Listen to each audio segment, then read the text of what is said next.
नमस्कार, आपका स्वागत है एनडीटीवी के खास कार्यक्रम डॉक्टर चैट पर। आज हम बात करेंगे महिलाओं की उन समस्याओं के बारे में जब वो गर्भवती होती हैं और उस दौरान क्या क्या समस्याएं उनको आती हैं।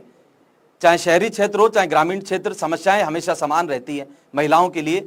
आज उसी बातचीत के लिए हमारे साथ मौजूद हैं शेल्बी हॉस्पिटल के सीनियर डॉक्टर ममता मेहता। उनसे हम जानेंगे कि अक्सर कैसे जो है महिलाओं को समस्याएं ये होती हैं और उस दौरान क्या इलाज उन्हें लेना चाहिए। पहला सवाल यही है आपसे। नमस्कार। देखिए, चाहे ग्रामीण क्षेत्र हो चाहे शहरी क्षेत्र हो, आजकल हम देख रहे हैं कि प्रेगनेंसी नॉर्मल प्रेगनेंसी नहीं रही है। प्रेगनेंसी के साथ साथ आजकल इतने सारे मेडिकल कॉम्प्लिकेशन जैसे बीपी है, शुगर है, थायराइड है, लिवर प्रॉब्लम्स हैं, किडनी प्रॉब्लम है, दिन पर दिन बढ़ती जा रही हैं। तो इसके लिए हमें यही है कि जब भी कोई प्रेगनेंसी प्लान कर रहे हो, अगर उनकी प्रॉपर प्लानिंग से कभी भी प्रेगनेंसी करते हैं तो पहले आप डॉक्टर से चेकअप कराइए, जिससे कि हमें पहले ही अगर मरीज में कुछ समस्याएं हैं जैसे एनीमिया है, उनका बीपी ज़्यादा है या उनका शुगर ज़्यादा आ रहा है, तो हम पहले ही उसको कंट्रोल कर सकें, जिससे कि वो समस्या ज़्यादा ना बढ़े प्रेगनेंसी में और उसका असर बच्चे पे ना आए।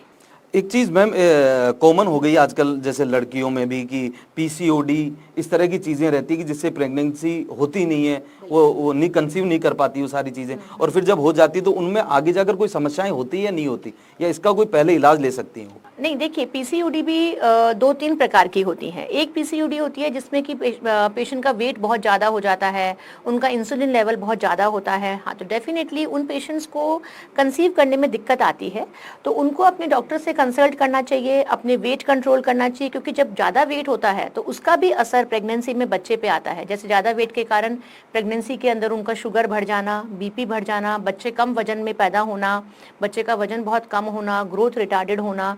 तो पीसीओडी वाले पेशेंट्स को हमेशा अपना पहले चेकअप कराएं।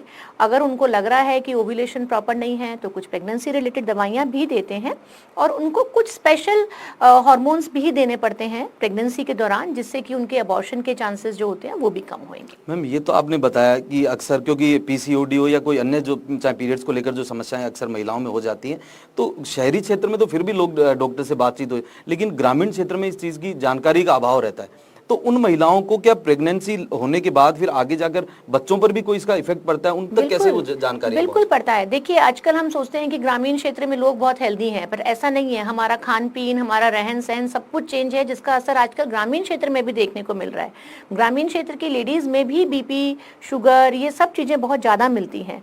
पर यह है कि आजकल सरकार ने आंगनवाड़ी सेवाएं ये सब चालू करी हैं, छोटे छोटे CHCs हैं। एटलीस्ट आप और कुछ नहीं, टेस्ट नहीं करा सकते तो कम से कम प्रेगनेंसी जब आप प्लान कर रहे हो उससे पहले अपना बीपी, शुगर ये आप चेक करा सकते हैं। आपकी प्रेगनेंसी अगर हो गई है तो टाइम टू टाइम आप जाके अपने वहाँ पे जो भी CHC, आंगनवाड़ी में जो भी आपके डॉक्टर्स हैं उनसे अपना बीपी चेक कराइए, अपना वजन, आपका हीमोग्लोबिन, आपका यूरिन टेस्ट, ये सब बहुत जरूरी है, जिससे अपन इसको जल्दी पकड़ सकते हैं और इलाज कर सकते हैं। और मैम, एक सवाल ये भी मैं पूछना चाहूँगा कि अक्सर जब महिलाएं प्रेग्नेंट हो जाती हैं फिर एक धारणा ये बनी है कि उन्हें रेस्ट करवाएं। क्या वो काम कर सकती हैं? कब तक उन्हें काम करना चाहिए? कब रेस्ट उनका शुरू होना चाहिए? और क्या डाइट प्लान उनका होना चाहिए इस बारे में? देखिए, रेस्ट एक ये मिथ है आजकल की, सबको रेस्ट बोल देते हैं, ऐसा नहीं है। जैसे मैंने बताया, आजकल कॉम्प्लिकेशंस बहुत ज़्यादा कॉमन हो गई हैं भाई, अबॉर्शंस बहुत ज़्यादा होते हैं, सिजेरियन रेट ज़्यादा बढ़ गया है। इस कारण से कुछ प्रिकॉशंस पहले 3 महीने हम लोग बोलते हैं कि हाँ, आप उसमें जैसे ज़्यादा ट्रैवलिंग, ज़्यादा एक्सर्शन वाला काम, उकड़ू बैठना, सीढ़ियाँ, ये सब अवॉइड करिए। बट अगर आपकी सोनोग्राफी में जैसे आपको डॉक्टर आपका गाइड करते हैं, सब सही है, तो आप अच्छे से सारी एक्सरसाइजेज, योगा, अपने घर का सारा काम, इवन ग्रामीण क्षेत्र में लेडीज अपने खेती का काम सब कर सकती हैं। बट वो आपके डॉक्टर के प्रिस्क्रिप्शन के आधार पर। कभी कभी होता है कि मान लीजिए बच्चे की जो ओलनाल है इतना नीचे है, जिसको हम अपनी मेडिकल टर्म में प्लेसेंटा प्रीविया बोलते हैं, तो उसमें हम पेशेंट्स को पूरा 9 मंथ्स तक रेस्ट बोलते हैं। तो दैट डिपेंड्स कि आपके पेशेंट को क्या प्रॉब्लम है। अदरवाइज ऐसा नहीं है कि हर पेशेंट को पूरा 9 मंथ्स रेस्ट बोला जाता है। 3rd मंथ के बाद पेशेंट अच्छे से अपनी सारी, और जितना वो एक्टिव रहता है, इनफैक्ट उतने ही चांसेस अच्छे नॉर्मल डिलीवरीज के होते हैं। मैम, आपने नॉर्मल डिलीवरी की बात की, तो अक्सर एक अभी हम रिपोर्ट देख रहे थे जिसमें आदिवासी इलाके में नॉर्मल डिलीवरी केसेस जो हैं वो ज़्यादा हैं, और शहरी जो इलाके हैं, चाहे जयपुर हो, जोधपुर हो, उदयपुर हो, तो उन इलाकों में सिजेरियन ज़्यादा है। इसका क्या कारण है मैम कि शहरी क्षेत्रों में सिजेरियन ज़्यादा हो रहे हैं, ग्रामीण इलाकों में नॉर्मल ज़्यादा हो रहे हैं? देखिए, इसके बहुत सारे कारण हैं। ग्रामीण क्षेत्र में आज भी शादियाँ अर्ली एज में हो जाती हैं, जब उनकी फर्टिलिटी हाई होती है, जैसे 20 से 25 साल की उम्र में लड़कियों की शादी हो जाती है, जल्दी शादी होती है, जल्दी प्रेगनेंसी हो जाती है, तो उनके मेडिकल कॉम्प्लिकेशंस बहुत कम होते हैं। वो लोग बहुत एक्टिव रहती हैं, उनका लाइफस्टाइल आज भी इंडियन टॉयलेट यूज़ करना, खेती बाड़ी में काम करना, नीचे बैठना, इन सब चीज़ों का असर आपकी प्रेगनेंसी पे और आपकी डिलीवरी पे पड़ता है। वही आज अपन शहरी क्षेत्र में देखें तो आजकल लेट मैरिजेस हो रही हैं, लेट मैरिज के कारण लेट कंसीव हो रहे हैं, 35 साल 36 साल में फर्स्ट प्रेगनेंसी वो ट्राई कर रहे हैं। ऑलरेडी उनमें इतनी सारी प्रॉब्लम्स हो चुकी होती हैं, जब तक किसी का बीपी हाई है, किसी का शुगर हाई है, कोई ओवरवेट है। आज हमारी जो लाइफस्टाइल है, हम ज़्यादातर खड़े रहते हैं, वेस्टर्न टॉयलेट्स यूज़ करते हैं। घर में भी आप देखिए, नीचे बैठने के काम शायद आप और मैं अपनी दिनचर्या में देखें तो हम पूरे दिन में शायद एक बार भी नीचे नहीं बैठते हैं। तो ये जो अपनी lifestyle day to day work है, इन सब के कारण से ये डिफरेंसेस हमारे उसमें आ रहे हैं। तो ये बड़ा एक कारण हम कह सकते हैं कि बहुत बड़ा कारण लाइफस्टाइल का बड़ा मायने, बिल्कुल आप सुनते होंगे, हमारी मम्मी दादियाँ कहती हैं हमारे ज़माने में तो खेतों में ही डिलीवरी हो जाती थी, क्योंकि उस वक्त सारा काम नीचे ज़मीन पे बैठने का होता था, उकड़ू बैठना, चक्की चलाना, खेतों में काम करना, इंडियन टॉयलेट यूज़ करना। उसके अलावा जल्दी मैरिजेस हो जाना, प्रेगनेंसीज उनकी बहुत सारी होती थी, 2-2 3-3 बच्चे कॉमन थे, आज 1-1 2-2 बच्चे होते हैं, लेट मैरिजेस होती हैं, लेट कंसीव होते हैं, इनफर्टिलिटी इतना बढ़ गया है, इनफर्टिलिटी ट्रीटमेंट कराते हैं तो वो प्रीशियस प्रेगनेंसीज होती हैं, एक्स्ट्रा ध्यान रखते हैं, बिस्तर से भी नहीं उठते हैं, तो इस कारण से ये सबसे सिजेरियन रेट। मैम, जब सिजेरियन और नॉर्मल की डिलीवरी की बात चली है तो क्या सिजेरियन, अक्सर ये भी सुनने को मिलता है जब लोगों से बातचीत करते हैं कि 2 अगर सिजेरियन हो जाता है तो तीसरा सिजेरियन करवाना चाहिए या नहीं करवाना चाहिए, और कितना खतरा उसमें रहता है? क्योंकि अक्सर बच्चे की, बेटे की चाह, कभी बेटी की चाह ऐसी रहती है कि लोग करवा लेते हैं, तो कितना वो रहता है? देखिए, एक सिजेरियन अगर होता है तो उसके बाद सेकंड वाली डिलीवरी अपन नॉर्मल करा सकते हैं, बट उसमें भी कुछ मेडिकल क्राइटेरिया होते हैं, जैसे बच्चे का वजन कितना है, 2 डिलीवरी में गैप कितना है, जब अपना उस वक्त पेशेंट को कोई और कॉम्प्लिकेशन तो नहीं है, उसके बेस पे हम डिलीवरी करवा सकते हैं नॉर्मल। पर अगर 2 सिजेरियन होते हैं तो 2 सिजेरियन के बाद सिजेरियन ही होता है, क्योंकि जितनी बार आपके बच्चेदानी के ऊपर कट लगता है, जितनी बार उसको सिजेरियन होता है, दोबारा सिला जाता है, उतनी ही बच्चेदानी कमज़ोर हो जाती है। तो अगर 2 के बाद बार-बार आप नॉर्मल डिलीवरी की ट्राई करते हैं तो बच्चेदानी का रप्चर हो जाना, फट जाना, जो माँ और बच्चे दोनों के लिए खतरा बन जाता है। 2 के बाद डेफिनेटली हमेशा हम सिजेरियन ही एडवाइस करते हैं। 1 सिजेरियन के बाद अगर सब कुछ नॉर्मल रहता है तो हम नॉर्मल डिलीवरी ट्राई कर सकते हैं। तो मैम, ये सिजेरियन और नॉर्मल को लेकर, क्योंकि शहरी की और ग्रामीण क्षेत्र की हमने बात की, पीसीओडी की हमने बात की, तो अक्सर जब इस तरह के जो महिलाओं में कमियां रह जाती है किसी तरह को बच्चे को पालने में, जब वो गर्भ में होता है बच्चा, तो उस दौरान जब अस्पताल में डिलीवरी तक पहुंच जाता है तो फिर बच्चों में क्या कुछ जिनमें बीमारियां कोई हो जाती है, तो बच्चे फिर डिलीवरी के समय महिलाओं और उन बच्चे को कोई खतरा रहता है, किसी में बीमारी पहले से कुछ कॉम्प्लिकेशंस रहते हैं उन महिलाओं में? देखिए, अगर आप एक एंड समय पे अगर आप आ रहे हैं डिलीवरी के लिए, पूरे 9 मंथ्स हमें पता ही नहीं है उस पेशेंट का कि उसका क्या चला है, उसका बीपी क्या है, उसका हीमोग्लोबिन क्या है, आप जस्ट डिलीवरी के लिए आ रहे हैं, तो उसमें हम भी जज नहीं कर सकते इस बच्चे में आगे जाके क्या परेशानियां होंगी क्या नहीं। इसीलिए कहा जाता है एटलीस्ट 5 आपके हर महीने विजिट होनी चाहिए डॉक्टर के पास, चाहे आप ग्रामीण क्षेत्र में हैं। तो आज हमारी सरकार ने ग्रामीण क्षेत्र में भी इतनी सुविधाएं दे रखी हैं कि आप at least haemoglobin, BP, sugar check करा सकते हैं, टाइम टू टाइम बच्चे की धड़कन चेक करा सकते हैं। आप किसी भी समय, चाहे आप ग्रामीण क्षेत्र में अस्पताल में जा रहे हैं, चाहे आप शहर के अस्पताल में जा रहे हैं, अगर आप 9वें महीने में डायरेक्टली डिलीवरी कराने जाएंगे तो उसमें किसी के हाथ में भी ज़्यादा कुछ नहीं बचता है, ना ही वो मदर के लिए कुछ ज़्यादा कर सकता है, ना ही वो बेबी के लिए कर सकता है। बच्चे का वजन क्या है, बच्चे क्या प्रॉब्लम्स हैं, वो डिलीवरी के बाद ही पता चल सकते हैं। मैम, अक्सर आप डिलीवरी करवाते हैं तो उस समय अधिकतर इन दिनों में, इन सालों में किस तरह की महिलाओं में समस्याएं ज़्यादा देखने को आपको मिली है? समस्याएं उन्हीं में ज़्यादा देखने को मिलती हैं जो इनफर्टिलिटी कंसीव, जैसे ट्विंस होते हैं, अपने ट्रीटमेंट के बाद कंसीव हुए हैं, बहुत ज़्यादा एज है, 35-36 ईयर्स के बाद एज है, जिनका वेट बहुत ज़्यादा है, जिनके ऑलरेडी जैसे ऑटो इम्यून डिजीज़ हैं, जिनके किडनी की प्रॉब्लम्स हैं, जिनके पहले से ही बीपी हाई है, और पीसीओडी वाले पेशेंट्स जो बहुत हायर वेट के साथ रहते हैं, उनमें डायबिटीज़ पेशेंट में स्पेशली, क्योंकि डायबिटीज़ का माँ का असर पूरा बच्चे पे भी आता है। बहुत सारे बच्चे की एनॉमलीज, बच्चे की कार्डियक प्रॉब्लम्स, स्पाइन की प्रॉब्लम्स बहुत कॉमन होती हैं। तो ये तरह के जो पेशेंट्स होते हैं, और बहुत ही तरह के, या तो 18 साल से कम उम्र की लड़कियां हों या 35 साल से ज़्यादा उम्र की लड़कियां हों, दोनों में ये प्रॉब्लम ज़्यादा देखने को मिलती है। मैम, एक चीज़ और होती है, अक्सर देखते हैं कि जब बच्चा हो जाता है तो अचानक फिर कहते हैं कि उसे कांच में ले लिया, उसे पी लिया हो गया, ऐसी चीज़ें, वो क्या कारण होता है मैम? अभी जन्मा है और तुरंत फिर उस तरह की चीज़ें होती हैं? देखिए, जो पहले 7 दिन में जो जॉन्डिस होता है, पीलिया होता है, वो फिजियोलॉजिकल है, हम उसको कहते हैं कि वो नेचुरल है, जो माँ से बच्चे को ब्लड गया है। अब बच्चा जब पैदा होता है उसके बाद वो अपना ब्लड बनाने लगता है, तो जो माँ से बच्चे को जो ब्लड गया है वो ब्रेक डाउन होता है, उसी से वो पीलिया बनता है। तो उसकी एक लिमिट होती है कि मान लीजिए 16-17 के बाद उसका बिलिरुबिन आ गया, तो कुछ 24 घंटे बच्चे को हमें रखना पड़ता है और वो नॉर्मल हो जाता है। तो this is a physical jaundice, उसमें कभी कोई दिक्कत नहीं आती है। हाँ, कभी कभी मान लीजिए बच्चे में लिवर में कुछ दिक्कत है, बच्चे की आंतों में कुछ दिक्कत है, तो वो अलग तरह का पीलिया होता है, तो मैम उसमें अगर लेना हाँ पड़ता है। एक अंतिम सवाल ये पूछना चाहूँगा कि मैम अगर शुरुआत में जब बच्चा या माँ जो गर्भवती महिला है अस्पताल तक पहुँच जाती है, डिलीवरी भी हो जाती है, उस समय कोई बीमारी का पता लग जाए तो उसका इलाज बच्चे के लिए भी संभव है? बिल्कुल संभव है, क्यों नहीं है। आज हम देखते हैं कि बच्चे को हार्ट की तकलीफ आ रही है, कितनी अखबारों में हम पढ़ते हैं बच्चे का ऑपरेशन करा 7 दिन के बच्चे का ऑपरेशन करा, 14 दिन के। वो तभी कर पाते हैं जब हमें पता होता है कि इस बच्चे में गर्भ अवस्था से ही पता है कि बच्चे में ये तकलीफ है, हम लोग उसके लिए पहले से ही प्रिपेयर्ड रहते हैं। जैसे ही वो डिलीवर होता है, कार्डियोलॉजिस्ट, पीडियाट्रिक कार्डियोलॉजिस्ट भी अवेलेबल होते हैं, तुरंत बच्चे का इको किया जाता है 48 घंटे बाद। जब बच्चा उसके लिए बिल्कुल प्रिपेयर्ड होता है, हेल्दी होता है, ऑपरेशन भी किया जाता है। ऐसी कोई बीमारी नहीं है जो बच्चे में आज हम इलाज नहीं कर सकते, चाहे वो किडनी से रिलेटेड हो, चाहे वो हार्ट से रिलेटेड हो। पर उसका हमें अगर पहले पता होता है, हम पहले से वेल प्रिपेयर्ड होते हैं, हम अच्छे टर्जरी सेंटर पे जाके डिलीवरी कराते हैं, तो उसका इलाज ज़्यादा अच्छे से संभव होता है। मैम एक सवाल और मैं अब सवाल खत्म करूंगा कि क्या गर्भवती महिलाओं को डाइट चार्ट क्या होना चाहिए? मैम कहीं भी रहे, वो शहर में रहे चाहे ग्रामीण क्षेत्र में रहे, उनको डाइट क्या फॉलो करनी चाहिए? देखिए, डाइट में हमेशा हेल्दी डाइट लेना चाहिए। बाहर का खाना, तला फला, तेल मिर्च, हैवी फैटी जैसे फूड होता है, बर्गर, पिज़्ज़ा, ये स्ट्रिक्टली अवॉइड करने चाहिए। कैफीन इनटेक जिसको अपन कहते हैं, चाय, कॉफ़ी, कोल्ड ड्रिंक, सोडा, है ना, ये चीज़ें अवॉइड करनी चाहिए। हेल्दी डाइट जिसमें उनका ड्राई फ्रूट्स होना ज़रूरी है।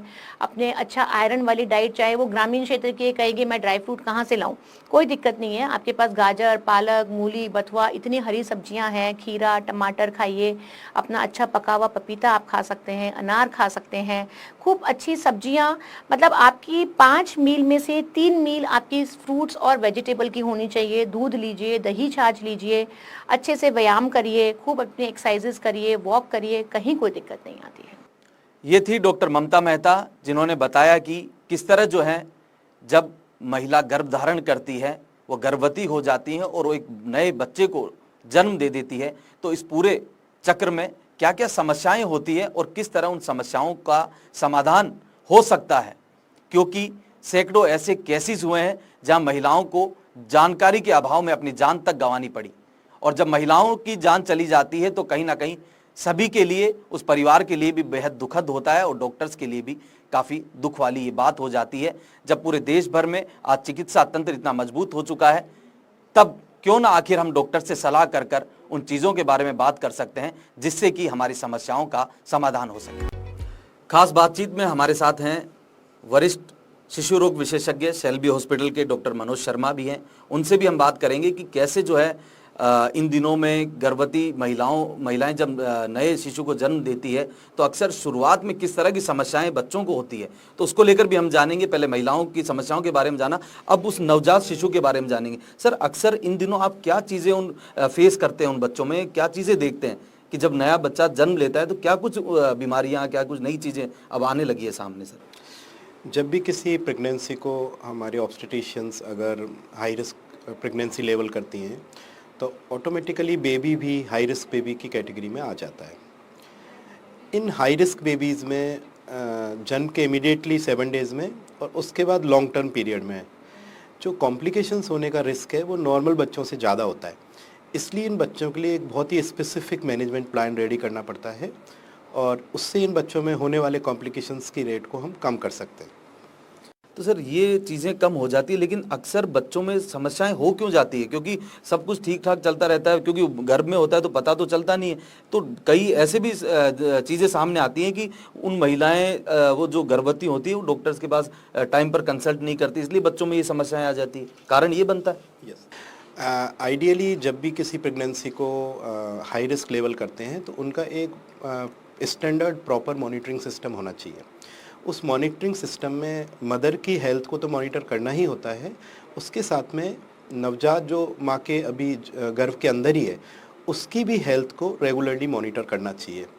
उससे उसको होने वाले बच्चे को अच्छा आउटकम दे सकें, उसके लिए कुछ इंटरवेंशंस भी प्रेगनेंसी के टाइम ही जन्म से पहले करने पड़ते हैं, इंक्लूडिंगली मदर के न्यूट्रिशन का ध्यान रखना, कुछ इंजेक्शंस जैसे स्टीरॉइड्स मदर को देना, मैग्नीशियम सल्फेट इंजेक्शन मदर को देना, वो मदर की हेल्थ से रिलेटेड नहीं है, लेकिन वो होने वाले बच्चे में कॉम्प्लिकेशंस की रेट्स को कम करते हैं। आजकल इवन माँ के पेट में ही बच्चों की सर्जरी की जाती है, जिसको फीटल सर्जरी बोलते हैं। उसका भी पर्पज़ यही है कि जब बच्चा जन्म ले तो उसमें कॉम्प्लिकेशंस का रेट कम हो, वो हेल्दी हो। तो इस तरह के इंटरवेंशन से, रेगुलर मॉनिटरिंग से हम होने वाले बच्चे में जो कॉम्प्लिकेशंस की रेट है उनको बड़ी आसानी से कम कर सकते हैं। सर अभी आपने गर्भ में बच्चे को ऑपरेट करने की बात कही, तो क्या सर शेल्बी हॉस्पिटल में इस तरह की हुई है कई सर्जरियां या होती हैं, कैसे हो पाती हैं सर इतनी मुश्किल? शेल्बी हॉस्पिटल में बच्चे के जन्म से पहले मदर में कुछ इंटरवेंशंस तो होते हैं, जैसे एमनियोसेंटर्स है, CBS है, मदर से रिलेटेड ब्लड ट्रांसफ्यूजन से अगर बच्चे को एनीमिया डेवलप हो रहा है। फीटल सर्जरीज अभी इंडिया में कुछ ही सेंटर्स में होती हैं, तो they are very specific center. So अगर इन केस ऐसा होता है तो उन सेंटर से हेल्प ली जाती है। तो सर बच्चों में एक चीज़ ये सामने आती है कि जब वो नवजात शिशु जन्म ले लेता है तो उस दौरान यूँ कहते हैं कि वो बच्चे के गले में जब पेट में था तो वो लग जाती है, फिर उसे अचानक शिफ्ट किया जाता है, तो उस समय परिजन घबरा जाते हैं। Yes. तो सर उन बच्चों को क्या कुछ समस्याएं हो जाती है जब अचानक इस तरह की चीज़ें, परिवार भी घबराते हैं? यस, हाई रिस्क बेबी जब भी डिलीवर होता है तो उसका मैनेजमेंट जो है वो हम 4 स्टेज में प्लान करते हैं। फर्स्ट मैनेजमेंट होता है golden minute management, that is the most important और क्रिटिकल, जो आप कहना चाह रहे हैं कि उस बच्चे को फिर रेफ़र करना पड़ता है। इसीलिए हम इंसिस्ट करते हैं, इवन गवर्नमेंट भी इंसिस्ट करती है कि डिलीवरी हमेशा इंस्टीट्यूशनली होनी चाहिए, जहाँ पे मदर की देखभाल और बच्चे की देखभाल की दोनों सुविधाएं अच्छे से उपलब्ध हों। तो अगर बच्चा सिक डिलीवर हुआ है, बर्थ के बाद बच्चा सीरियस है, उसको अगर विद इन 1 मिनट में, विद इन फर्स्ट मिनट में अगर उसको हम स्टैंडर्ड केयर दें तो आउटकम कम्प्लीटली चेंज हो जाता है, इसीलिए उसको गोल्डन मिनट का नाम दिया गया है। उसके बाद जब उस बच्चे को NICU में शिफ्ट करते हैं तो फिर सेकेंड स्टेज आती है golden hour management, that is again very very important. अगर उस गोल्डन आवर मैनेजमेंट में एक फुल प्रूफ स्टैंडर्ड केयर बच्चे को दी जाए तो आउटकम और भी अच्छा होता है।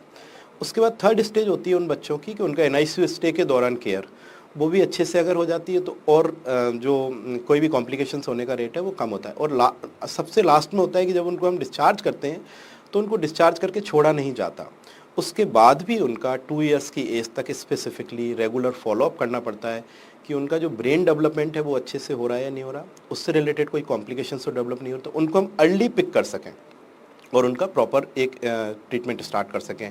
बच्चों के विजन से रिलेटेड प्रॉब्लम, बच्चों की हियरिंग से रिलेटेड प्रॉब्लम, तो उनकी टाइमलाइन है, उस टाइमलाइन से पहले अगर हम उनको पिक करके और हम उनका ट्रीटमेंट चालू करें तो आउटकम अच्छा रहता है।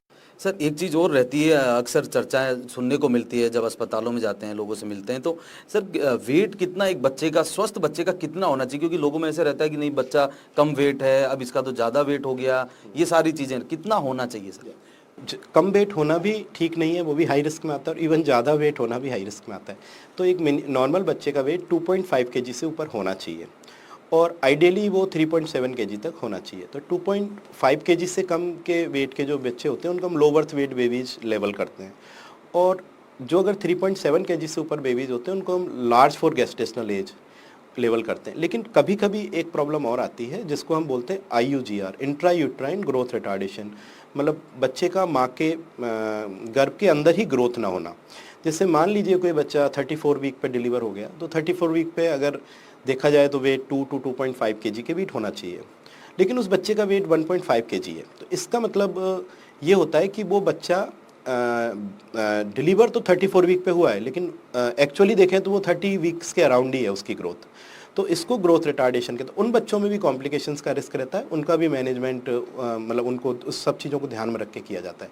तो वेट 2.5 से 3.7 kg के बीच होना चाहिए, उससे ज़्यादा वेट भी ठीक नहीं है और उससे 2.5 kg से कम वेट में भी कुछ इश्यूज आते हैं यूजली। मतलब ज़्यादा होना भी नुकसान है और कम होना भी नुकसान है बच्चे के लिए। तो सर बच्चा जब हो जाता है तो परिवार के लोगों में एक ऐसा आजकल ट्रेंड चल गया है, क्योंकि लाइफस्टाइल लोगों की बदल गई है, तो लोग कहते हैं कि नहीं माँ, कई माँ ऐसी भी हैं कि वो खुद का दूध नहीं पिलाना चाहती, वो चाहती है कि बाहर का जो दूध है वो बच्चे को पिलाएं, मेरा शरीर ठीक रहे, ऐसी चीज़ें रहती है। तो सर वो कितना ठीक मानते हैं, डॉक्टर्स उसे कितना ठीक मानते हैं? इसमें सर जो इसका ये जो इशू है ये अकेले फैमिली का इशू नहीं है। इसमें गवर्नमेंट के लेवल पे, हमारे सोसाइटी के लेवल पे, फैमिली के लेवल पे और अपने जो हेल्थ केयर वर्कर्स हैं इंक्लूडिंग डॉक्टर्स, उनके लेवल पे ही एफर्ट्स होने चाहिए। जैसे WHO बोलता है कि बेबी फ्रेंडली हॉस्पिटल इनिशिएटिव्स, उसका ये मतलब होता है कि ब्रेस्ट फीडिंग के लिए जब मदर कंसीव करती है, मतलब मदर को जिस दिन ये खुशखबरी मिलती है कि आप प्रेग्नेंट हो, उसी दिन से उसको ब्रेस्ट फीडिंग के लिए मोटिवेट किया जाए, उनको ब्रेस्ट फीडिंग के फ़ायदे समझाए जाए। जो हमारी ऑब्स्टेट्रिशियंस होती हैं वो प्रेगनेंसी की ड्यूरिंग मदर्स के इवन जो ब्रेस्ट है जिससे ब्रेस्ट फीडिंग होनी है उनकी भी चेक करते हैं, उनमें उनसे रिलेटेड कुछ इश्यू तो नहीं है। तो उनको अगर टाइमली सब चीज़ों को शुरू से मैनेज किया जाए, जन्म के बाद मदर को पॉजिटिवली मोटिवेट किया जाए ब्रेस्ट फीडिंग के लिए कि बच्चे को आपकी ब्रेस्ट फीडिंग से कितना फ़ायदा होगा। और एक सबसे इम्पॉर्टेंट फैक्टर होता है मैटरनल स्ट्रेस। अगर मदर खुश रहती है प्रेगनेंसी की ड्यूरेशन में और जन्म के बाद, तो मिल्क अच्छे से आता है मदर्स को। तो हमारी प्रैक्टिस में हम यूजली क्या करते हैं कि बच्चे के जन्म के बाद मदर को मोटिवेट करना स्टार्ट करते हैं। ऑल्दो कुछ मदर्स को होता है कि शुरू के दिनों में दूध कम आता है, लेकिन अगर उनको डेली आप जब मॉर्निंग इवनिंग राउंड्स पे मिलते हो, उनको पॉजिटिवली मोटिवेट करते हो कि माँ का दूध बच्चे के लिए भी इम्पॉर्टेंट है और मदर के लिए भी इम्पॉर्टेंट है, तो वो मोटिवेट होती है और मिल्क आने लगता है। तो this is a combined effect actually. तो हमें हर तरफ से एफर्ट्स करें तो ये अचीव कर सकते हैं कि हर बेबी को मदर मिल्क मिले और एडिक्वेट अमाउंट में मिले। सर कितना टाइम पीरियड तक बच्चे को माँ का दूध मिलना चाहिए, ये सबसे ज़रूरी सवाल हो जाता है। जी सर, एक्सक्लूसिव ब्रेस्ट मिल्क तो 6 मंथ तक मिलना चाहिए। उस पीरियड में हम बच्चे को माँ के दूध के अलावा और कोई चीज़ ऑफर नहीं करते, क्योंकि वही बेस्ट होता है। उसमें बच्चे की बॉडी के लिए जो मिल्क चाहिए होता है वो अपनी मदर से ही मिलता है। और इवन हर मदर का मिल्क अलग होता है और हर गेस्टेशन पे मिल्क अलग होता है। जैसे जो बच्चा 9 महीने पे होता है उनकी मदर का मिल्क अलग होता है। जो बच्चा 32 वीक 8 महीने या 7 महीने पे या 6 महीने के बच्चे, उनकी मदर का मिल्क अलग होता है। तो नेचर ने एक ऐसा सिस्टम बनाया है कि बच्चे के गेस्टेशन के हिसाब से कि वो कितना प्रीमेच्योर है, मदर का मिल्क चेंज होता रहता है। उसके बाद जो हम करते हैं 6 मंथ के बाद फीडिंग मदर का कंटिन्यू रखता है, उसको हम सप्लीमेंट्री फीडिंग कहते हैं। उसमें मदर मिल्क के अलावा बाकी चीज़ें भी आहार में दी जाती हैं। और 12 मंथ के बाद जो है तो उसको टॉप अप फीडिंग बोलते हैं, 2 ईयर्स तक। उसमें मदर का मिल्क भी मिलता है बच्चे को, लेकिन वो धीरे धीरे कम होता जाता है और बाकी चीज़ों का अमाउंट बढ़ता जाता है, क्योंकि बाद में बच्चे की ग्रोथ के लिए अदर न्यूट्रिशंस भी ज़रूरी होते हैं और बच्चे की बॉडी भी मैच्योर होती है वो ऊपर का खाना लेने के लिए। ये थे वरिष्ठ शिशु रोग विशेषज्ञ डॉक्टर मनोज शर्मा, जिन्होंने बताया कि नवजात शिशु को क्या कुछ ज़रूरत होती है जब वो जन्म ले लेता है, तो उसकी जान पर जो खतरे बने होते हैं बीमारियों के, उनसे कैसे बचाया जा सकता है, और एक माँ अपने स्वस्थ बच्चे को कैसे जन्म दे सकती है और उसे स्वस्थ कैसे वो रख सकती है। उन तमाम चीज़ों पर उन्होंने बताया और साथ ही ये भी बताया क्या डाइट प्लान होना चाहिए, किस तरह कितने टाइम तक ब्रेस्ट फीडिंग कराकर एक स्वस्थ बच्चे को जन्म दिया जाता है और उसके बाद कैसे उसे जो दूसरी बीमारियां उनसे बचाया जाता है, क्योंकि माँ का दूध बच्चे के लिए जीवनदायी माना जाता है और उससे कई गंभीर बीमारियों से बच्चे को बचाया भी जा सकता है। और इसी के साथ साथ इन्होंने ये भी बताया कि एक कितना टाइम चाहिए होता है एक बच्चे को, अपने माँ की दूध की कितनी आवश्यकता होती है, कितनी ज़रूरत होती है, और उस दूध के बदौलत वो बहुत सारी बीमारियों से लड़ पाता है। और आजकल जिन चीज़ों की ज़रूरत उस माँ को भी है और बच्चे को भी है, उन ज़रूरतों के बारे में भी इन्होंने बताया। और आगे लगातार बने रहिए इसी तरह के कार्यक्रम में डॉक्टर्स चैट में।